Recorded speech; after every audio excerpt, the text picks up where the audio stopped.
For a lot of people, perfectionism, it's not a personality trait.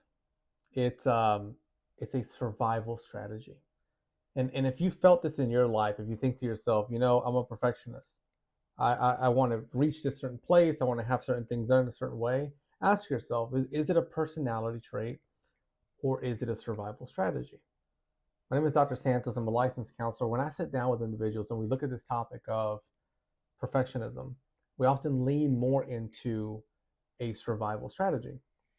Perfectionism isn't about, I want to do things well, right? It leans a bit more towards this feeling inside of, have you ever been allowed to get things wrong?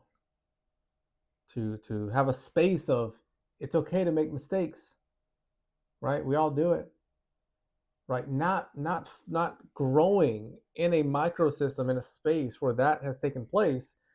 Well, shit, right? It can lead to being pushed to this space of surviving, where you're reaching certain milestones, right? And I use the word milestones in a way of trying to be perfect, right? Trying to get things always right. Perfectionism, and I mentioned microsystem because I believe that perfectionism, I'll use this paper here, it develops in an environment.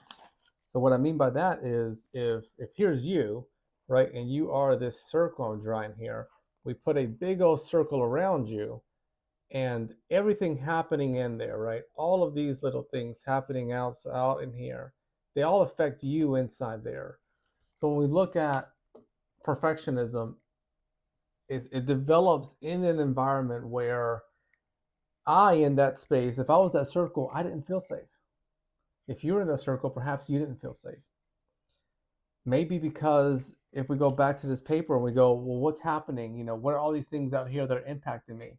Maybe those things out there are, maybe I was criticized. Maybe I felt that, right here, my love was conditional.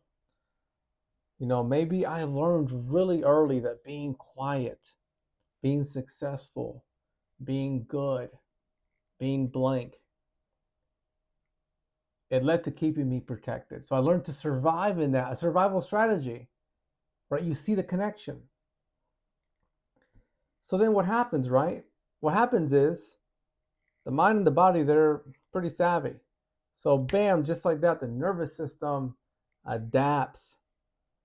The nervous system wakes up and goes, I've learned something.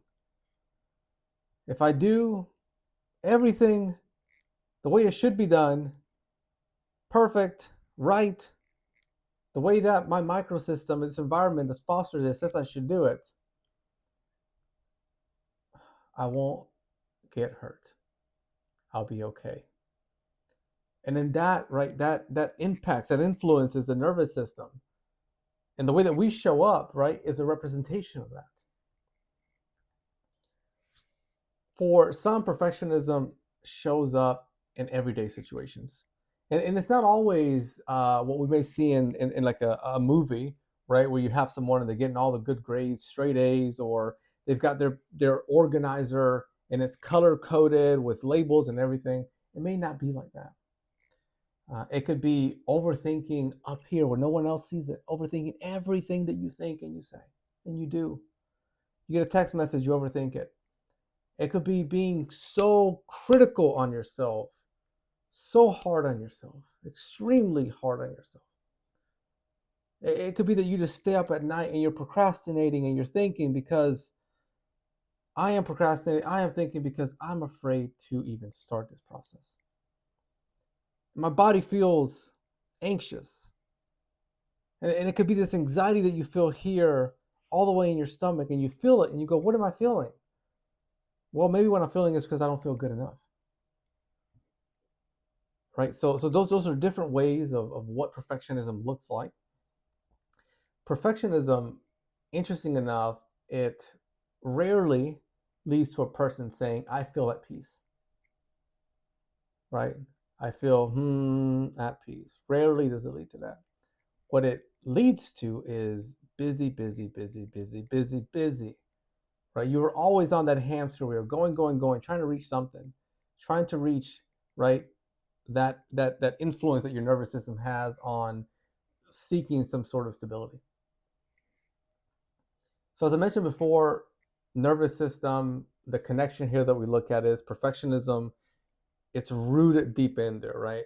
So if here it is, here's your tree, it's deep in the roots. And again, it's because your body doesn't feel safe, right? It's trying to find a way to feel safe. And the development, right, early on, those people in there, caregivers, whoever was in that circle I drew, right, they've influenced that process. So when your body, right, when it doesn't feel safe, it's got to do something. And for some, it does many things. I mentioned it procrastinates. It has you doing things over and over, maybe even pausing before you do something. Healing. What can I do? Right? That's the question. I raise my hand and I struggle with perfectionism. Now, what's the next step? First, maybe we look at healing itself. Healing, it doesn't mean that you're going to become unmotivated. I start with motivation first because often when I work with individuals that are navigating this process of perfectionism, they tell me, look, Dr. Santos, I don't want to stop working. I want to keep going. Well, we're not going to stop, right? Healing doesn't mean becoming unmotivated, or something else individuals with perfectionism will say is, I don't want to get sloppy, right? Or careless. Doesn't mean that either. You can still be motivated and you can still be careful in the work that you do. Healing means, I like to do little doodles here. Healing means this. What is that right there? That is a heart. Healing means self-compassion. Learning to love yourself and treat yourself in that fashion. Right? Ask yourself, if I truly love myself and I find myself having these thoughts that go into perfectionism, what would I say to myself? That represents loving myself. And there is your answer. You'll find some sort of solution in there. Healing in this process is allowing good enough to be good enough, right? Allow it, be in it. And then what happens is you begin this really cool process of teaching your nervous system, as it was taught in the past of what perfectionism is. You're going to teach it now self-compassion. You're going to teach it good enough. And then over time, you shift away from that survival strategy, right? Because now you're taking care of it. You're separating performance from your worth, separating them, right? Even if you get a bad grade, you're still someone that is awesome, fantastic, worthy of love. So as you head off today, if you struggle with perfectionism, start with, nothing is wrong with me, right? Nothing is wrong with me. Perfectionism, in my humble opinion, I find that is a developmental process. It comes from influences, right? From that circle I drew, it just comes from a lot of those, and then it leads to impacting that nervous system. And then we adapt, and then here we are as adults showing up in X, Y, or Z way. Perfectionism impacts kids, teens, all the way to adults. If you found this video helpful, share it with a friend, rewatch it, watch some of the other videos on the channel. If perfectionism is an area you're struggling with, reach out to one of the counselors here at the practice. If you're looking for a self-help tool, I've got a course in the description below. Check it out. I think it could be of help. Have a great day. I'll see you in the next one.